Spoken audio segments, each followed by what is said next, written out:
corrects paragraph 7 to show Trump issued a warning on travel to Cuba, not a ban on travel to Cuba. A view of the U.S.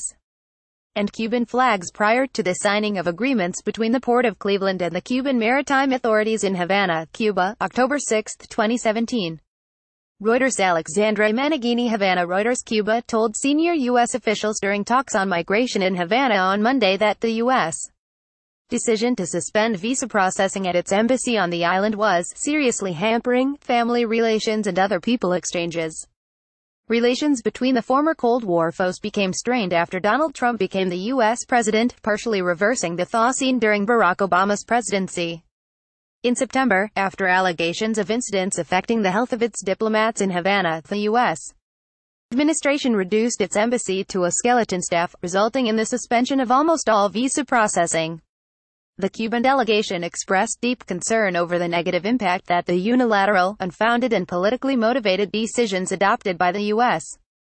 government have on migration relations between both countries, the Cuban Foreign Ministry said in a statement. The statement was issued after delegations led by Cuba's Foreign Ministry Chief for U.S. Affairs Josefina Vidal and U.S. Deputy Assistant Secretary of State for Western Hemisphere Affairs John Creamer met to discuss migration issues. Many Cubans said they were heartbroken because they could not visit or be with their loved ones.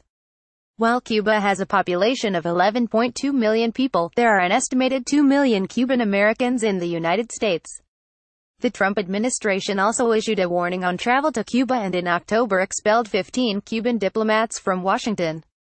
The Cuban Foreign Ministry said this had seriously affected the functioning of the diplomatic mission, particularly the consulate and the services it offers to Cubans residing in the United States. The U.S. decision to cancel the visits of official delegations to Cuba was also having a counterproductive effect on cooperation in fields like migration, the ministry said. On the positive side, both the U.S. and Cuban delegations commented on the drop in illegal Cuban migration to the United States during the talks as a result of past moves towards normalizing relations. Obama, who announced the détente with Cuba nearly 3 years ago, eliminated a policy granting automatic residency to virtually all Cubans who arrived on U.S. turf in January, just before leaving office. Cuba had asked for the change for years, saying that policy encouraged dangerous journeys and people trafficking. Apprehensions of Cuban migrants at U.S. ports of entry decreased by 64% from fiscal year 2016 to 2017, and maritime interdictions of Cuban migrants decreased by 71%, the U.S. State Department said in a statement.